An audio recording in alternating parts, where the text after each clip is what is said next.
Hey everybody, I'm Jimmy D. Today we're doing an intramuscular video. Specifically, we're going to be doing a subcutaneous injection on our young patient over there. But before we do, we're going to be observing GPSP, General Principles and Safety Practices, and our 11 rights for our patient. With that being said, we've done our 2 checks at Pyxis. We've made contact with our patient. We have verified who she is by name and date of birth, and we've also double checked that she has no allergies. With that said, we're going to be doing a subcutaneous, I think we just said that we're going to be doing a subcutaneous injection. So there are multiple sites that we can do a subcutaneous injection. We can do a subcutaneous injection on our upper backs. We can do a subcutaneous injection on the upper aspects or on the outer aspects of our upper arm. We can do a subcutaneous injection on our vastus lateralis, the thighs. We can do a subcutaneous injection on the ventral gluteal area, on our hip. For this video, though, we're going to be doing a subcutaneous injection on her abdomen. So, like in the other videos, we always want to first we want to find our landmarks and locate a site. Then we're going to do a quick skin assessment. So with our little patient, to locate the site, it's very easy. So we want to find the intercostal margin right here. We want to find the iliac crest. So the intercostal margin right there is anterior. This is quite a bit below. So we can use this area right here. And because she's laying to her right side, or the right side's facing out, this should just be easier to use this area right there. So once we have our landmarks and we can see an area where we can give the injection, the second thing let's assess the skin. So what don't we want to see? Well, we don't want to see any skin breakages. We don't see any open wounds. We don't want to see any lesions, any scar tissue, ecchymosis, or an area it's especially hairy. That area is great. It's a great assessment. It's a great area for us to do it. So we're going to do this this injection into the adipose in the abdomen. It's going to be relatively pain-free. She'll hardly feel a thing.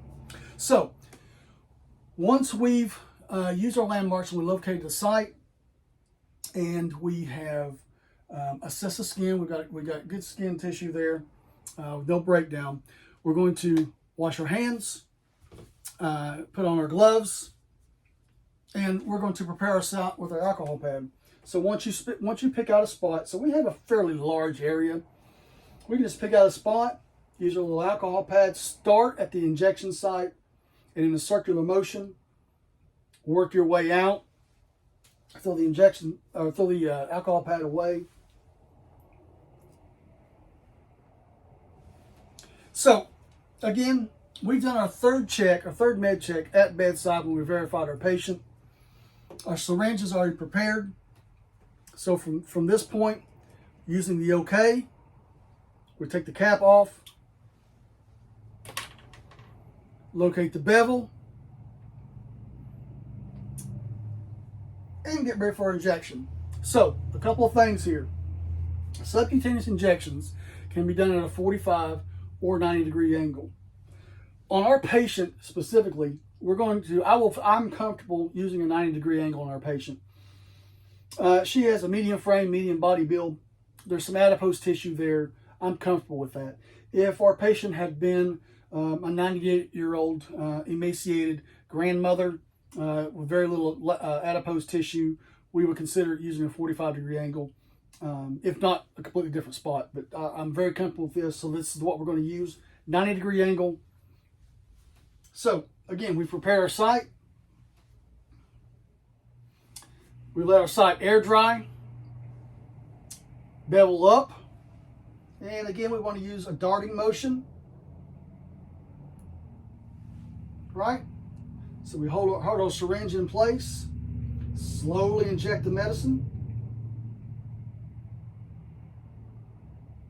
Perfect.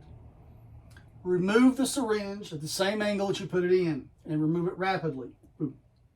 Just like that. Engage the safety.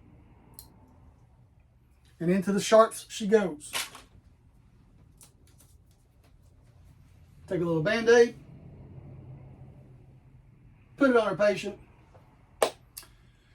So, as with all injections, we do not want to rub the site. We don't want to massage the site. And we want to let a little patient know not to scratch that site. If it becomes itchy for whatever reason, hang on to it. Don't scratch it. So from this point, we would remove our gloves, do hand hygiene. Gloves are in the trash. We would document our care on our patient. After a couple minutes, once our documentation is finished, we would come back in and reassess our patient.